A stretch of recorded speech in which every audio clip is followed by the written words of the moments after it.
Have you ever felt like you're running in place? You're putting in the effort, you're trying to move forward, but you just can't seem to make any real progress. It's a frustrating feeling, like you're stuck in mud while everyone else is sprinting past you.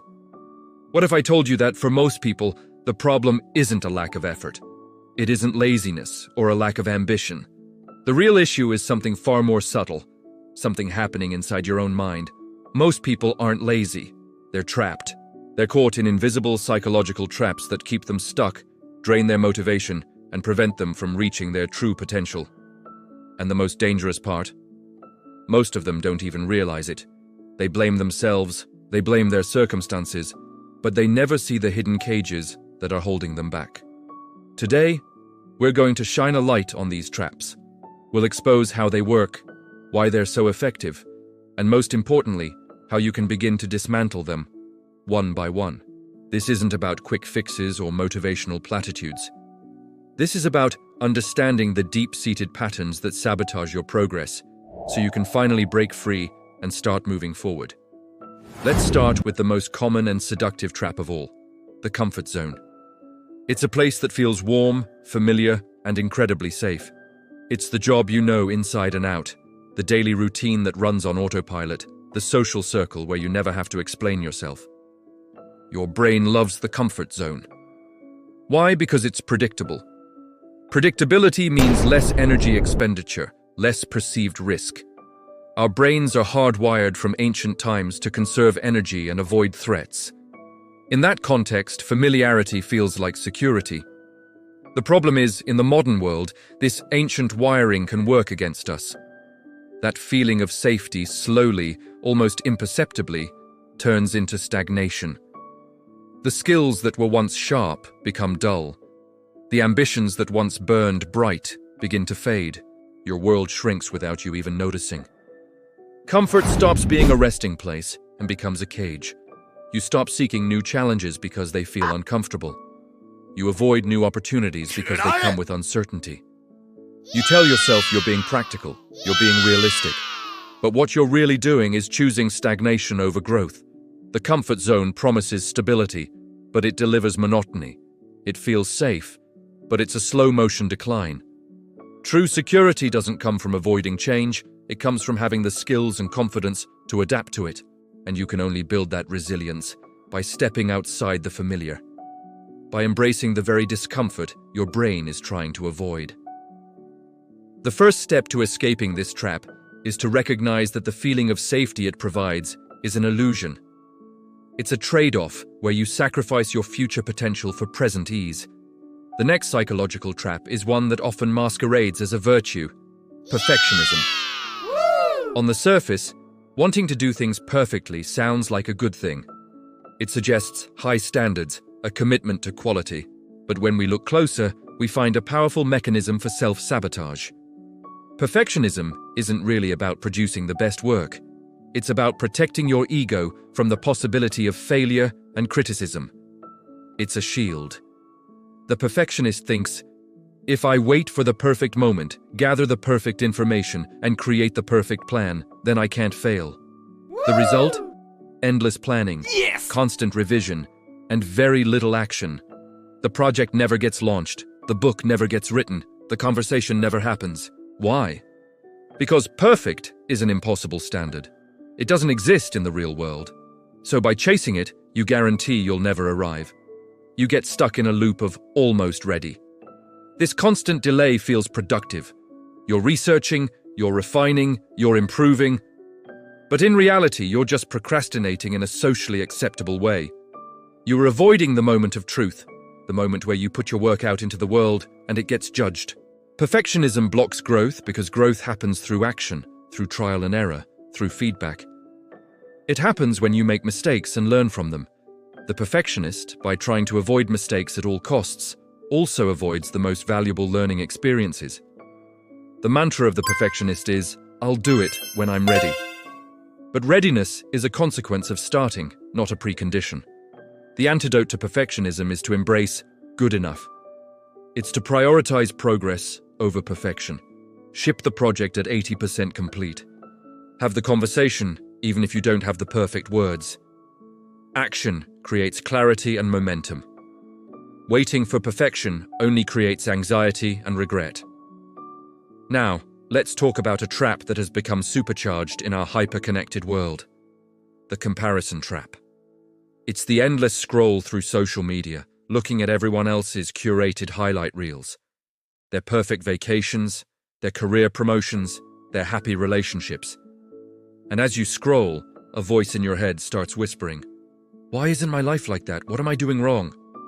This is the core of the comparison trap. You are comparing your messy, complicated, behind-the-scenes reality with someone else's carefully edited and polished public image. It's an unwinnable game. You're comparing your chapter 1 to their chapter 20. This constant comparison does two destructive things. First, it completely distorts your perception of reality. You start to believe that everyone else has it figured out, that you're the only one struggling. This is a profound illusion. Everyone has struggles, doubts, and insecurities. They just don't post them on Instagram. Second, comparison makes your own progress feel invisible. Maybe you made a small but significant step forward today. You finally organized your desk or made that difficult phone call. But then you see someone else announcing a huge life achievement, and suddenly your own accomplishment feels tiny and insignificant. Your focus shifts from your own path to someone else's, and you lose all sense of gratitude and momentum. The only person you should ever compare yourself to is the person you were yesterday. Is you today a little bit better, a little wiser, a little stronger than you yesterday? That is the only metric that matters. Progress is not a race against others. It is a personal journey of improvement. To escape this trap, you have to consciously curate your information diet. Unfollow accounts that make you feel inadequate. Spend more time focused on your own actions and less time observing the perceived actions of others. Celebrate your own small wins. That is how you reclaim your focus and build genuine, sustainable momentum. As we peel back the layers, we find another deeper trap. The fear of responsibility. This one is subtle because it often feels like prudence or humility. On the surface, it looks like you're simply avoiding risk. But underneath, it's an avoidance of ownership. Growth, success, and progress inevitably bring more responsibility. When you get the promotion, you're responsible for a team. When your business grows, you're responsible for employees and customers. When you become a better version of yourself, you become responsible for maintaining that standard and helping others. For some, this weight of responsibility feels terrifying. It's the fear of making the wrong decision, the fear of letting people down, the fear of being accountable for the outcome. So, what's the alternative? Staying stuck. Staying small feels easier. If you never try, you can never fail. If you never lead, you can never be blamed. It's a defensive strategy to protect yourself from potential future pain. You might find yourself saying things like, "I'm not really a leader," or "I'm happy where I am." Sometimes that's true, but often it's a rationalization for avoiding the weight of the next level. This avoidance manifests in passing up opportunities, deferring decisions to others, and staying in roles that are far below your actual capabilities. You choose to be a passenger in your own life instead of the driver, because being a passenger means you don't have to be responsible for where the car ends up. But this perceived safety comes at an enormous cost, the cost of your own potential. You never discover what you're truly capable of. Escaping this trap requires a fundamental shift in mindset, from seeing responsibility as a burden to seeing it as an opportunity. It's an opportunity to have an impact, to shape your own destiny, and to build something meaningful. It means accepting that you will make mistakes, but having the courage to own them, learn from them, and keep moving forward. So we've identified the traps: the comfort zone that leads to stagnation, the perfectionism that paralyzes action, the comparison that distorts reality, and the fear of responsibility that keeps you small. Knowing they exist is the first crucial step. It's like turning on the lights in a dark room and finally seeing the walls of the cage you're in. Awareness is the key that unlocks the door. You can't escape a trap you don't know you're in. So take a moment to honestly ask yourself, which of these traps resonates with me the most? Where in my life am I choosing comfort over growth? Where am I letting perfectionism stop me from starting? Who am I comparing myself to? And how is it affecting my motivation? What responsibility am I avoiding out of fear? This awareness is powerful, but it's not enough.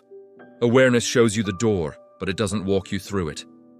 The force that dissolves these traps, that breaks down the walls of the cage, is action. Small, consistent, intentional action. To escape the comfort zone, take one small step into the unknown. Have a conversation with a stranger. Sign up for a class. Take a different route to work. To break free from perfectionism, do something imperfectly on purpose. Send the email with a typo. Publish the good enough blog post. The world won't end. To escape the comparison trap, start a gratitude journal and write down 3 things you accomplished each day, no matter how small. To overcome the fear of responsibility, take ownership of one small thing. Volunteer to lead a tiny project at work. Make a decision for your friend group instead of saying, "I don't care." Progress begins the moment avoidance ends. These psychological traps thrive in the absence of action. They are ghosts that seem solid in the dark, but disappear when you shine the light of action on them. The journey out isn't a single giant leap. It's a series of small, courageous steps, taken every single day. Start today. Choose one trap and take one small action to defy it. That is how you begin to break free. Thank you for watching. If this resonated with you, consider subscribing for more content on navigating the psychology of a meaningful life.